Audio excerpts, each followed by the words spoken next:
Salut les gars, voilà The Revival de la Zobitech, de la fripouille. Cette machine était à moi avant, un petit poulet. Gigi a roulé un moment avec. Et ensuite passé à la fripouille qui a besoin de temps en temps de se défouler sur les gaz. Et qui a fini par avoir un problème de diff centrale. Nous avons donc modifié ça. Si je me plante pas, j'ai mis la vidéo en ligne le flash avant pour les noix en beurre. Donc un message à Obitech à Toulouse, si quelqu'un d'entre vous les connaît ou veut bien, s'il vous plaît, faire suivre la vidéo à Obitech. Vous avez fait le Spirit Next entre temps. S'il vous plaît, Obitech, arrêtez avec vos noix en beurre. Changez quelque chose, faites-les plus épaisses. Les bords sont trop fins, trop tranchants et ça se découpe. On finit par avoir un demi-tour d'alésage avant-arrière entre le cardan et la noix. Et l'axe de cardan se bouffe aussi, donc changer quelque chose au niveau de la qualité de ces ferrailles. Personnellement, je préfère payer ma machine une cinquantaine d'euros plus cher à acheter français parce que je sais que ça vient de chez nous. Faut être chauvin un petit peu, faut faire un effort. Mais je préfère payer un peu plus et être sûr de ne pas devoir la refaire sans arrêt. J'ai plein de gens qui ont acheté des Spirit NXT, des 6S, et ils ont toujours le problème des noix qui se découpent, mais n'importe comment. Alors bien sûr, il y a des noix renforcées pour sortie, etc. Mais les cardans ne sont pas changés, les moyennes routes ne sont pas changées, et les noix de diff centrale n'existent pas en renforcé. C'est un problème. Il y a un train roulant complet renforcé qui existe à 100 euros. Mais si je mets 350 euros dans un châssis plus 100 euros, je me retrouve à 450 euros. Pour 450 euros, je peux déjà avoir d'autres machines qui ont un cran de qualité encore au-dessus. On ne parle pas encore de Hobao et Angnor qui vendent des châssis à 250-300 euros avec des transmissions beaucoup plus solides. Donc s'il vous plaît, faites un effort là-dessus et faites un communiqué quand vous l'avez fait, faites de la pub. Moi je ferai suivre, n'hésitez pas les gars. Je vous adore parce que j'adore cette machine. La STR8 GT est une bombe. Je m'explique. En kit, je suis pas pour la version RTR avec le moteur Goul. Euh, Pas du tout. Le Vario, bien sûr, c'est Hobby-Wing, ça assure, il n'y a pas de souci. Mais j'avais acheté tout départ quand elle est sortie, donc ça fait 5 ou 7 ans. Cette STR8, j'avais pris la Rally, donc avec la coque de DS3, avec le support moteur réglable par le dessus. C'est une voiture piste que j'ai adorée tout de suite quand vous la posez par terre et vous roulez, sortie du carton, à part les huiles de diff qui sont trop fines. Cette machine est absolument géniale à conduire. Euh, les huiles de diff sont trop souples, mais comme c'est prévu pour se lancer et débuter sur la piste, je dirais que c'est pas trop mal ce qu'ils ont fait.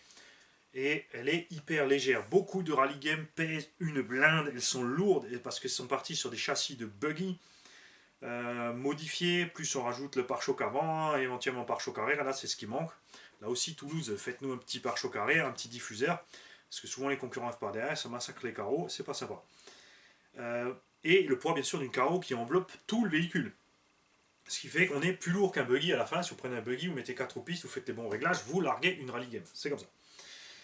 Et cette STR8 a été prévue rallye depuis le départ, c'est-à-dire un vrai châssis complètement plat, puisqu'il est absolument et totalement inutile d'avoir un kick-up sur une voiture de rallye ou de piste sur l'avant. Ça, c'est clair. Euh, des amortisseurs très simplement réglables par cale. Il y en a qui préfèrent les vis. Les cales, c'est précis. Tu mets deux mêmes cales, tu as les deux mêmes réglages. Avec les bagues, il faut visser, machin. S'il y a de la merde dans la bague, ça coince. Donc il y a deux écoles. Moi, j'aime les deux. Euh, les vis, c'est sympa, c'est propre. Les cales, c'est pratique aussi. Et puis de toute façon, en rallye, on perd pas ses cales. On va pas faire des tonneaux et des machins à gogo et des sauts. J'ai aimé aussi le fait qu'ils aient mis des tourelles avant et arrière courtes tout de suite et quatre amortisseurs courts tout de suite. Comme je dis souvent, ça sert à rien d'avoir des débattements de fou à l'arrière comme ça. Ce qui est le cas sur beaucoup de rally games issus des buggy. Ils ont les amortisseurs arrière de buggy. Du poids en plus, de la hauteur en plus, etc. Même si c'est minime. Mais si déjà faire une voiture de rallye ou une piste, autant que ça soit fait à fond. Cette Hobbytech a donc le train avant Hobbytech, puisqu'il me restait deux noix Hobbytech. On a donc remis deux noix fraîches à l'avant. On a un train central de Kyosho. Hein? Quoi? Ouais, eh ben oui, on a un diff central Kyosho. Couronne de je sais plus combien d'ailleurs, je crois 43. Et le plus embêtant, donc, ce sont ces noix centrales qui n'existent pas renforcées, et surtout que les pignons d'attaque sortent en 8, puisque le roulement est en 16 par 8 par 5, et finissent en 5. La noix n'a que du 5 mm à la sortie, c'est pas un problème. Le problème, c'est de trouver des pièces qui ont une sortie de 5 qui sont assez solides. J'ai pris ici des noix Obao. Ah, ça, c'est là que le mix commence. Déjà, on est parti au Bitech, on est à Kyosho, et boum, on part sur du Obao. Et là, en fait, la noix Obao fait 8 mm. J'ai aussi des noix de Sen qui font 8 mm, que je peux aussi utiliser. Donc pour monter ces noix de 8 mm sur un axe de 5, j'ai utilisé ce qu'on appelle un esclave, en anglais, un slave. C'est en fait tout simplement un tube de 8 mm extérieur, 5 mm intérieur qui est glissé dans la noix. Donc vous pouvez soit l'acheter au mètre, couper, ensuite vous perforez forcément là où va le BTR. Hein. C'est pas la peine de serrer sur 8 mm et après, ouais, je perds mes noix, je comprends pas. Il faut percer, c'est sûr, vous le fendez ou n'importe. Là, j'avais un esclave qui était déjà prévu pour passer sur un pignon moteur de 8 sur un moteur de 5. Pour avoir tout simplement un pignon avec un axe de 5 en module 1 ou 1,5. J'ai donc utilisé ça dans les noix. Ça marche à merveille. Et le diff arrière. Je vous avais parlé du diff Mugen et ça rentre. Il faut cependant caler côté couronne avec une ou deux rondelles. Et il faut caler aussi le pignon d'attaque avec une ou deux rondelles pour être proprement sur la portée. Et c'est là que les choses rigolotes commencent. Ça rentre bien sûr. Le souci ensuite, ce sont les noix. Obitech a utilisé des cardans avec des grosses boules. C'était peut-être pour dire que les Français en ont des grosses. Je ne sais pas. Euh, Résultat, Obao, Mugen, etc. utilisent des cardans avec des boules un peu plus petites. Ça ne rentre pas. J'ai donc ici le diff arrière Mugen, calé, avec une noix de sortie Obao, et des cardans arrière de Obao Hyper SS. Et donc, forcément, comme sur la roue, le système Obitech, c'est pareil, sont des grosses boules. Et ben, j'ai utilisé l'axe de roue arrière, donc le moyeu Obao. Et ça continue les petites choses rigolotes. L'axe Obao est un tout petit peu plus court sur l'écart entre les deux roulements. On a donc un problème de goupilles. Obitech utilise des goupilles de 2,8 ou 3 et Obao des de 5 ou de 8, je ne sais plus exactement maintenant, je ne vais pas vous dire de bêtises. J'ai donc passé des autres hexagones à l'arrière avec des trous donc plus petits, une petite rondelle de calage en téflon derrière pour pouvoir passer l'axe plus petit pour avoir suffisamment de jeu pour que tout fonctionne comme il faut simplement. On a l'arrière de l'huile de, je ne sais plus, c'est de la 40 000 ou de la 50 000. À l'avant, on a de la 100 000 et au centre, on a de la 150 000. J'ai mis un petit combio Orion, un combo Orion, donc variateur Obi-Wing 4S et C8. Pour moi, le meilleur vario 4S waterproof pour le loisir. Et en 6S, bien sûr, le Quick Run 150, absolument totalement imbattable. Niveau qualité-prix, tarif, tout ce que vous voulez. Ce sont deux varios absolument géniaux. On les trouve à partir de 45 € le SC8 et à partir de 60 € le Quick Run. Ça va bien sûr jusqu'à 70 € le SC8 et 110 € le Quick Run selon où vous les prenez. Le moteur Orion en 40 par 62 qui vient du Kyosho Fox là-bas, puisqu'on a un poids plus ou moins similaire. Avec un pignon de 17, on atteint droit dans le nez en 4S, une soixantaine de km/h, ce qui fait que c'est largement suffisant pour un débutant et pour s'amuser. Il y a cette vitesse. Bien sûr, là, j'ai pas encore la carreau, elle est encore restée chez la fripouille. L'engin, même sur sol froid, bien sûr, avec les SP Racing Super Soft, eh bien, il est absolument collé par terre dans la rue. Je ne parle pas d'une piste. Nous, on roule parking et rue, donc on a un goudron totalement différent de ce qu'on trouve sur une piste. Méfiez-vous, ceci est un engin 100% loisir. Donc il est en parfait état, il y aura quelques jeux tout à fait acceptables. Je l'ai équipé, on fera quelques vidéos pour vous montrer que cet engin a une tenue de route vraiment infernale.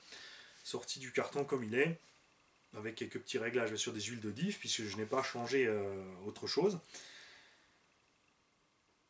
Et vous allez voir que l'amas de 3 ou 4 marques de pièces différentes dans cet engin fonctionne à merveille. Parce que oui, je me suis déjà amusé 20 minutes avec, j'ai passé un pack complet. Le petit moteur permet une bonne autonomie. Nous, on fait des circuits assez sinueux, donc on n'a pas besoin d'une grande vitesse de pointe. C'est sûr, ceux qui veulent une grosse vitesse de pointe, il faudra mettre un moteur un peu plus gros ou tirer un peu plus long. Mais après, attention, autonomie, chauffe, etc. C'est comme toujours. Moi, j'aime bien trouver un bon milieu avec une bonne autonomie, pas une trop grosse chauffe, pas une trop grosse consommation, suffisamment de patates pour s'éclater. Surtout quand on a plusieurs, c'est pas la peine d'aller à 100. Parce que 5 dans une ligne droite à 100, ça devient un problème. Alors qu'à 60, entre 60 et 70, il y a encore moyen de s'en sortir vivant au bout quand on arrive au freinage du plot, surtout quand la fripouille est derrière. Eh oui. Voilà.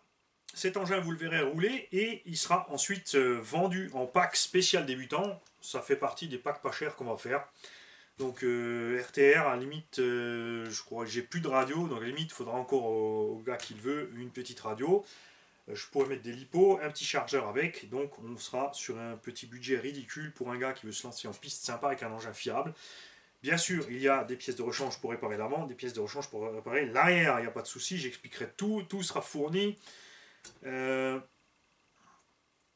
d'abord, on va vous faire quelques vidéos que vous puissiez voir que ça fonctionne parfaitement. Donc, merci à Hobbytech de faire ces quelques améliorations. Donc, un petit diffuseur arrière, un train roulant plus solide, variateur Hobby-Wing super cool de la part de Hobbytech, vous assurez. Par contre, les moteurs Goul RC sont bons à un dixième ou un huitième, laissez tomber, jetez-les à la poubelle. Mettez-nous plutôt des moteurs Hobby-Wing ou des moteurs Léopard à l'intérieur. Faites-nous un petit mix sympa, les gars. Je le répète, même si ça sera même si c'est un peu plus cher que les concurrents entrée de gamme comme Obo et machin, je suis prêt à aller l'acheter puisque le savoir-faire technique, dynamique est clairement éprouvé. Cet engin est hyper efficace sur la piste. Tout ce qui lui manque, c'est donc un petit point sur la solidité et un petit point sur la motorisation. Salut les gars, à bientôt avec cet engin en évolution. Ça fait quand même déjà 3 semaines que j'ai pas vraiment roulé, j'ai pas eu le temps de rouler avec les potes, où il pleuvait ou machin ou bidule. C'est dommage, ça manque. Il faudra que je m'y mette la semaine, j'ai toujours une tonne d'essais à faire. On y arrivera. Salut les gars.